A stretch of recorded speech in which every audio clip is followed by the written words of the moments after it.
नमस्कार दोस्तों, मेरा नाम है अनरंग सिंह। आशा करता हूँ आप बहुत अच्छे होंगे।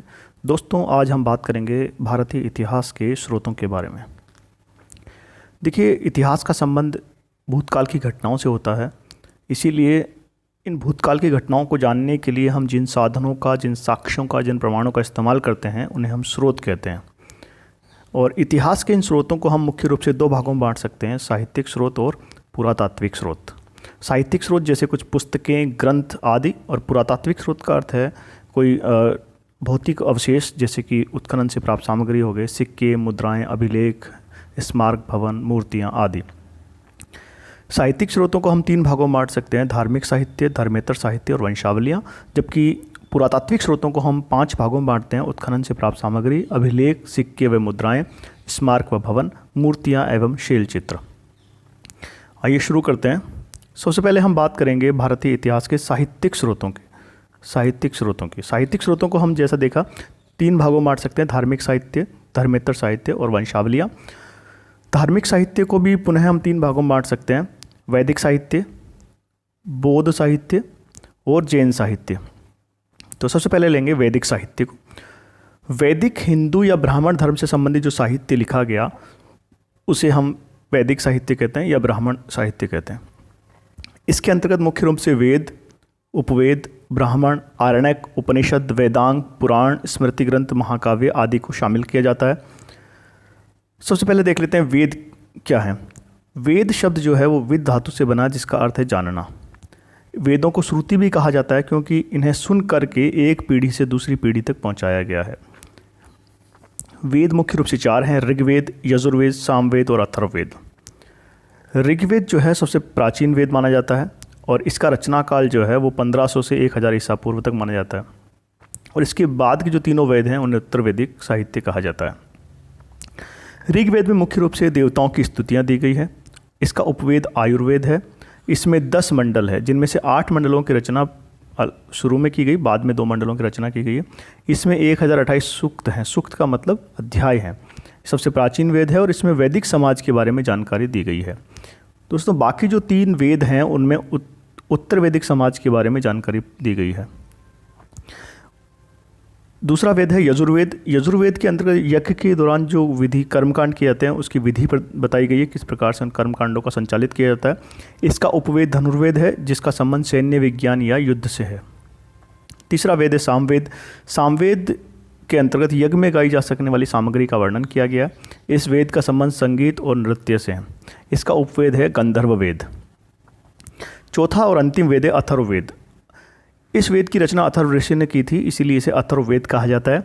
इसके अंतर्गत विषयों की विविधता दी गई है और विविध प्रकार के विषयों का वर्णन किया गया, जैसे तंत्र मंत्र आदि। इसका उपवेद शिल्प वेद है, जिसका संबंध स्थापत्य कला से है। इस वेदों के बाद आते हैं ब्राह्मण ग्रंथ। ब्राह्मण ग्रंथों के अंदर यज्ञ एवं कर्मकांड आधारित साहित्य रचा गया है। इसके बाद है आरण्यक। आरण्यक उस साहित्य को कहा जाता है जिसकी रचना ऋषियों ने वनों में की है। वनों के अंतर्गत रचाए जाने के कारण इसे आरण्यक कहा गया है। ये मुख्य रूप से कर्मकांड विरोधी साहित्य है और इसमें दार्शनिक विचार प्रस्तुत किए गए हैं। इसके बाद आते हैं उपनिषद। उपनिषद शब्द जो है उप प्लस निषद से मिलकर बना है, जिसका अर्थ है वो ज्ञान जो कि गुरु के समीप बैठकर प्राप्त किया गया है, उसे उपनिषद कहा जाता है। अर्थात ऐसा ज्ञान जो कि गुरु के समीप बैठकर प्राप्त किया जाता है उसे उपनिषद कहा जाता है। इसके अंतर्गत नैतिक विषयों पर चर्चा की गई है और इसे भारतीय दर्शन का आधार माना जाता है। उपनिषदों को भारतीय दर्शन का आधार माना जाता है। इनकी संख्या 108 है। इनमें से 2 मुख्य हैं, मुंडकोपनिषद और कठोपनिषद। मुंडकोपनिषद जिसके अंतर्गत हमारा आदर्श वाक्य सत्यमेव जयते लिया गया है, और कठोपनिषद के अंतर्गत यम और नचिकेता संवाद दिया गया है। यम और नचिकेता संवाद के माध्यम से जीवन, मृत्यु और आत्मा, परमात्मा आदि जैसे गूढ़ विषयों के बारे में जानकारी प्रदान की गई है। इसके बाद आते हैं वेदांग। वेदांग वैदिक साहित्य का ही अंग है। इन्हें वैदिक साहित्य के अंग कहा जाता है और वैदिक साहित्य को ठीक प्रकार से समझने के लिए इनकी रचना की गई है। वेदांगों की संख्या मुख्य रूप से 6 हैं। इनके अंतर्गत शिक्षा, व्याकरण, निरुक्त, छंद, ज्योतिष, कल्प आदि इसके बाद आते हैं पुराण। पुराण इन पुरानी या प्राचीन कथाएं पुराण कहलाती हैं। इनके अंतर्गत भारतीय ऐतिहासिक कथाओं का बहुत ही शानदार क्रमबद्ध विवरण प्रस्तुत किया गया है और इनमें भारत का सांस्कृतिक इतिहास की जानकारी हमें मिलती है। इनकी रचना काल जो है गुप्त काल माना जाता है। इनकी संख्या जो मुख्य रूप से हैं वो 18 हैं। 18 मुख्य पुराण हैं और भी इससे भी ज़्यादा इनकी संख्या दी गई है, लेकिन मुख्य पुराण जो है वो 18 हैं। सबसे प्राचीन पुराण मत्स्य पुराण है, जिसकी रचना सातवाहन काल में की गई है और गौतमीपुत्र सातकर्णी एक प्रसिद्ध सातवाहन शासक रहा है। अन्य पुराणों के अंतर्गत विष्णु पुराण, भागवत पुराण, अग्नि पुराण आदि आते हैं। पुराणों के पश्चात हैं स्मृति ग्रंथ। स्मृति ग्रंथ जो है वो हिंदू विधि के मुख्य स्रोत माने जाते हैं, हिंदू कानूनों के मुख्य स्रोत माने जाते हैं स्मृति ग्रंथ। इनके अंदर प्राचीन भारत की धार्मिक और सामाजिक जीवन के बारे में जानकारी प्रदान की गई है। सबसे प्राचीन स्मृति ग्रंथ मनुस्मृति है और अन्य स्मृतियों में याज्ञवल्क्य, बृहस्पति और नारद स्मृति आती है। अब है महाकाव्य। रामायण और महाकाव्य मुख्य रूप से दो महाकाव्य हैं जिनमें उत्तर वैदिक कालीन भारतीय समाज के बारे में जानकारी प्रदान की गई है। वैदिक साहित्य के बाद दूसरा साहित्यिक स्रोत है बौद्ध साहित्य। बौद्ध धर्म से संबंधित जो साहित्य रचा गया उसे हम बौद्ध साहित्य कहते हैं। इसके अंतर्गत महात्मा बुद्ध, संघ आदि के बारे में जानकारी प्रदान की गई है और इसके अंतर्गत त्रिपिटक, जातक और अनुश्रुतियाँ आदि शामिल किए गए हैं। बौद्ध साहित्य की भाषा जो है वो पाली है। सबसे प्राचीन ग्रंथ जो है वो त्रिपिटक हैं। सबसे प्राचीन और सर्वप्रमुख बौद्ध ग्रंथ जो हैं त्रिपिटक माने जाते हैं। त्रिपिटक का अर्थ है 3 टोकरियाँ। मुख्य 3 पिटक, पहला है सुत्त पिटक, विनय पिटक और अभिधम पिटक। सुत्त पिटक इसके अंतर्गत बुद्ध के विचार और प्रवचन दिए गए हैं। विनय पिटक के अंतर्गत बौद्ध संघ भिक्षुओं के नियम एवं आचरण व्यवहार का वर्णन किया गया है। अभिधम पिटक के अंतर्गत महात्मा बुद्ध और बौद्ध धर्म के दार्शनिक विचार और सिद्धांतों का वर्णन किया गया है। अभिधम पिटक में मुख्य रूप से सम्राट अशोक का विशेष योगदान है। त्रिपिटक के बाद आते हैं जातक ग्रंथ। जातक ग्रंथों के अंतर्गत महात्मा बुद्ध की पूर्व जन्म की काल्पनिक कथाओं का वर्णन किया गया है। इनकी संख्या 549 बताई गई है और कहीं कहीं 550। राजस्थान बोर्ड की पुस्तक में इनकी संख्या 549 बताई गई है। इनके अंदर तात्कालिक सामाजिक और धार्मिक जीवन के बारे में जानकारी प्रदान की गई है। जातकों के पश्चात बौद्ध साहित्य हैं सिंहली अनुश्रुतियाँ। इसके अंतर्गत दीपवंश और महावंश प्रमुख सिंहली अनुश्रुतियाँ हैं जिनके अंतर्गत सिंहल देश का इतिहास बताया गया है और इनके अंतर्गत सम्राट अशोक के सिंहल देश के सम्राटों के साथ संबंधों के बारे में जानकारी प्रदान की गई है। इसके पश्चात है मिलिंद पन्हू। मिलिंद पन्हू के अंतर्गत यूनानी शासक मेनांडर और बौद्ध भिक्षु नागसेन के बीच संवाद प्रस्तुत किया गया और इसमें बताया गया कि किस प्रकार यूनानी शासक मेनांडर बौद्ध धर्म को स्वीकार कर लेता है। इसके बाद है अंगुत्तर निकाय। अंगुत्तर निकाय का अन्य बौद्ध ग्रंथ है जिसके अंदर 16 महाजनपदों की सूची दी गई है और बौद्ध साहित्य जो है पाली भाषा के अतिरिक्त संस्कृत भाषा में भी रचा गया। इन प्रमुख संस्कृत ग्रंथों के अंदर महावस्तु, ललित विस्तार, मंजूश्री, मूलकल्प, बुद्ध चरित्र, सौंदरानंद, दिव्यावदान आदि प्रमुख है। बौद्ध साहित्य के बाद आता है वैदिक जैन साहित्य। जैन साहित्य जैन धर्म से संबंधित महावीर स्वामी और तीर्थंकरों के बारे में जिस साहित्य में बताया गया है उसे जैन साहित्य कहा जाता है। मुख्य रूप से 24 तीर्थंकर हुए हैं। सबसे प्राचीन ऋषभदेव हैं और 24वें तीर्थंकर जो है महावीर स्वामी हैं। महावीर स्वामी ने ही जैन धर्म की स्थापना की थी। जैन साहित्य मुख्य रूप से प्राकृत भाषा में लिखा गया है। आगम साहित्य जो है जैन साहित्य में सर्वप्राचीन है और सर्वप्रमुख है आगम साहित्य। इसके अंतर्गत 12 अंग, 12 उपांग, 10 प्रकरण, 6 छेद सूत्र, 4 मूल सूत्र, 1 अनुप्रयोग द्वार हैं। इनकी रचना मुख्य रूप से 6ठी शताब्दी के अंतर्गत की गई है। इसके पश्चात है कल्पसूत्र। ये सबसे महत्वपूर्ण जैन ग्रंथ माना जाता है। इसके अंतर्गत जैन तीर्थंकरों की कहानियाँ और उनकी जीवनियाँ प्रस्तुत की गई है। इसके पश्चात है आचरांग सूत्र। इसके अंतर्गत जैन साधुओं के नियम और आचरण का वर्णन किया गया है। इसके पश्चात है परिशिष्ट पर्वन। इसके अंदर जैन साधुओं के तात्कालिक सम्राटों के साथ संबंधों के बारे में गहनता से जानकारी दी गई है। और अंतिम इसके अंतर्गत है भगवती सूत्र, कथा वस्तु आदि अन्य महत्वपूर्ण जैन साहित्य हैं। इसके पश्चात है धर्मेतर साहित्य। धर्मेतर साहित्य ऐसा साहित्य जो धर्म के अतिरिक्त अन्य विषयों पर लिखा गया साहित्य जो है वो धर्मेतर साहित्य कहलाता है। धर्म के अतिरिक्त अन्य विषयों पर लिखा गया साहित्य धर्मेतर साहित्य कहलाता है। धर्मेतर साहित्य को हम मुख्य रूप से 4 भागों में बांट सकते हैं। ऐतिहासिक साहित्य, शुद्ध ऐतिहासिक ग्रंथ, इसके अंदर ऐतिहासिक ग्रंथ आते हैं। शुद्ध साहित्यिक स्रोत आते हैं, शुद्ध साहित्यिक ग्रंथ आते हैं, और क्षेत्रीय साहित्य आता है, और विदेशी यात्रियों द्वारा दिए गए विवरण भी इसके अंतर्गत आते हैं। तो धर्मेतर साहित्य में सबसे पहले लेते हैं ऐतिहासिक ग्रंथों को। ऐतिहासिक ग्रंथ अर्थात जिनके अंतर्गत इतिहास के बारे में शुद्ध रूप से ऐतिहासिक घटनाओं की जानकारी प्रदान की गई है। सबसे प्रमुख इस श्रेणी का सबसे प्रमुख ग्रंथ है राजतरंगिणी, जिसकी रचना कलहड़ ने की है। ये एकमात्र शुद्ध ऐतिहासिक ग्रंथ माना जाता है और सबसे प्राचीन ऐतिहासिक ग्रंथ माना जाता है भारत में। इसकी रचना 1150 ईस्वी में की गई है। इसके अंतर्गत कश्मीर का इतिहास शुरू से लेकर 12वीं शताब्दी तक कश्मीर का इतिहास का वर्णन किया गया है। राजतरंगिणी के पश्चात है अर्थशास्त्र। अर्थशास्त्र एक अन्य ऐतिहासिक ग्रंथ माना जाता है जिसकी रचना चाणक्य विष्णुगुप्त ने की है। चाणक्य जो कि चंद्रगुप्त मौर्य के दरबार में मंत्री थे, उन्होंने इसकी रचना की है। इसके अंतर्गत मौर्यकालीन शासन प्रबंध, अर्थव्यवस्था और समाज और धर्म के बारे में जानकारी मिलती है। तीसरा जो ऐतिहासिक ग्रंथ माना जा सकता है वो है हर्षचरित्र। इसके अंतर्गत इसकी रचना बाणभट्ट ने की थी, जो कि सम्राट हर्षवर्धन के दरबार में एक कवि थे। और हर्षचरित्र के अंतर्गत सम्राट हर्ष के जीवन चरित्र और उपलब्धियों का वर्णन किया गया है। इन ऐतिहासिक ग्रंथों के अतिरिक्त कुछ ऐसे भी ग्रंथ हैं जो कि जिन्हें हम अर्ध ऐतिहासिक ग्रंथ कह सकते हैं, क्योंकि इनके अंतर्गत अपने जिस सम्राट के लिए लिखे गए हैं उसकी मुख्य रूप से उपलब्धियां और उनके जीवन का वर्णन, अतिशोक्तिपूर्ण वर्णन किया गया है, इसीलिए इन्हें हम अर्ध ऐतिहासिक ग्रंथ कहते हैं। जैसे कि वाकपति का गूढ़ वहु, जिसके अंदर कन्नौज शासक यशोवर्मन का वर्णन किया गया है।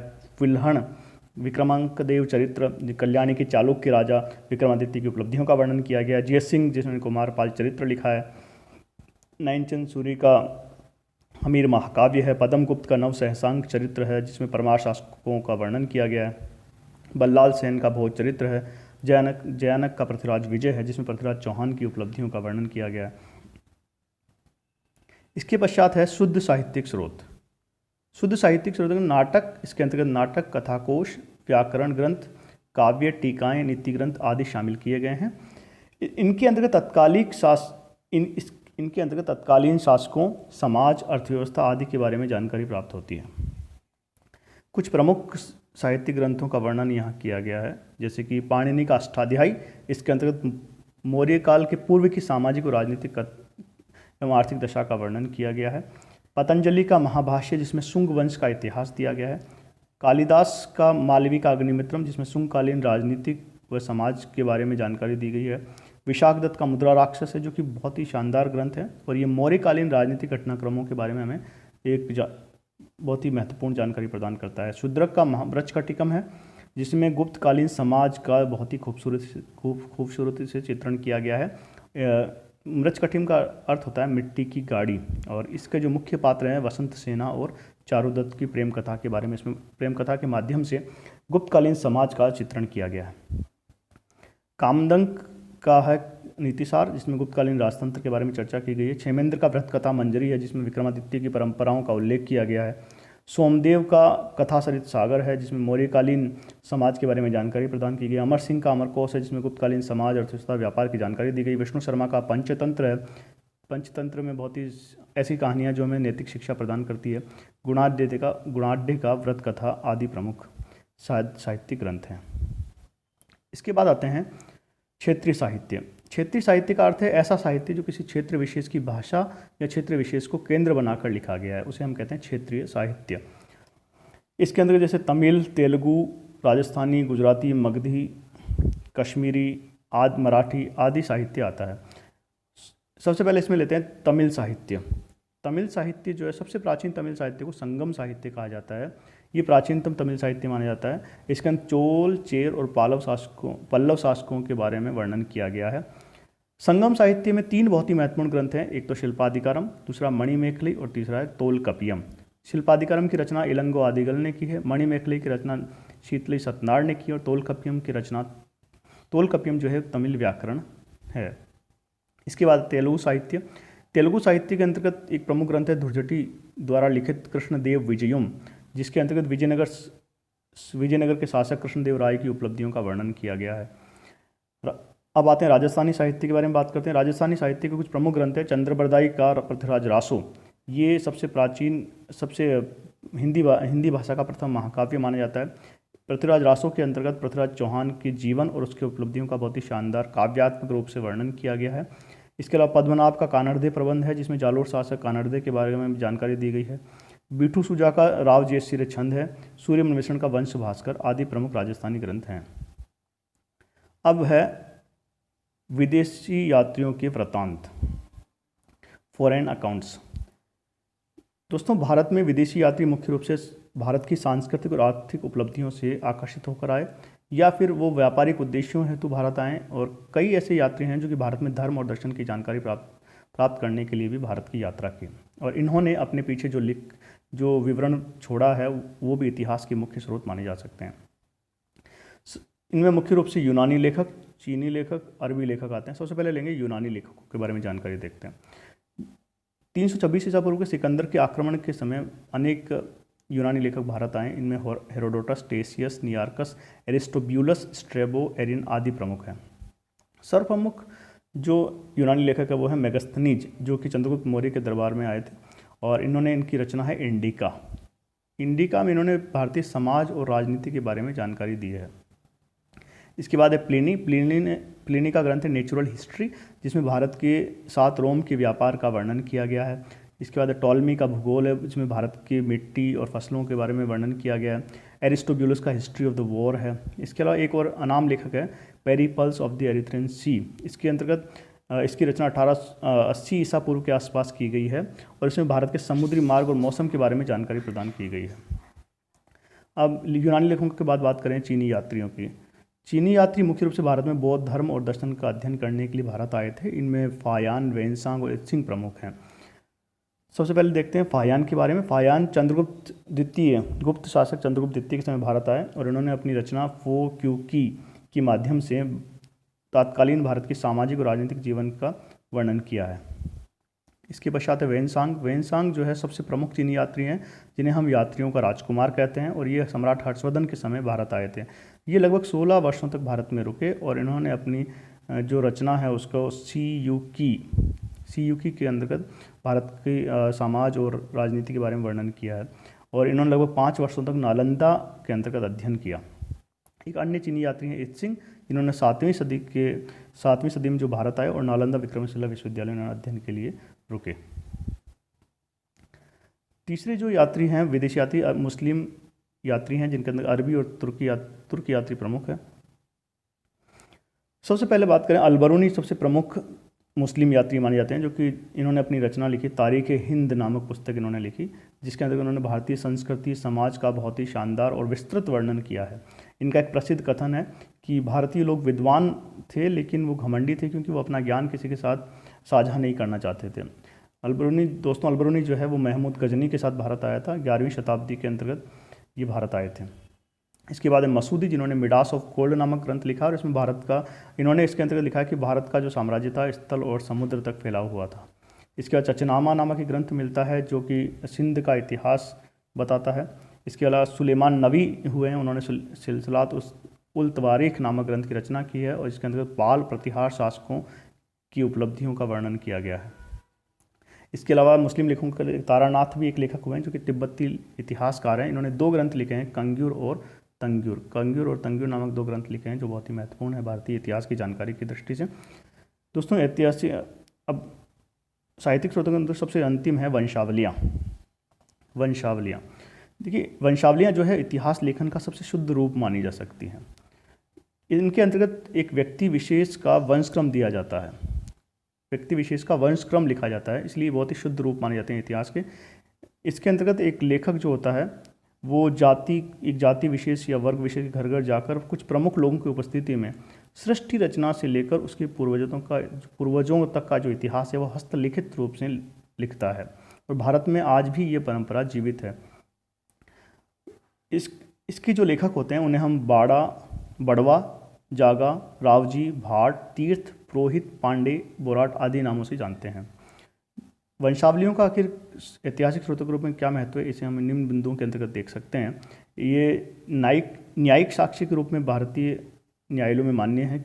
भारतीय साक्ष्य अधिनियम 1872 के तहत ये प्राचीन और मध्यकालीन भारतीय इतिहास लेखन के महत्वपूर्ण स्रोत माने जाते हैं।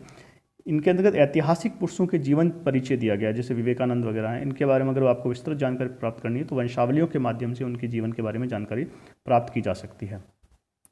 इनके अंतर्गत आर्थिक और व्यापारिक विकास की जानकारी, भारत के आर्थिक और व्यापारिक विकास की जानकारी हमें मिलती है। इनके अंतर्गत इनकी सहायता से धार्मिक उन्माद और अलगाववाद को कम किया जा सकता है।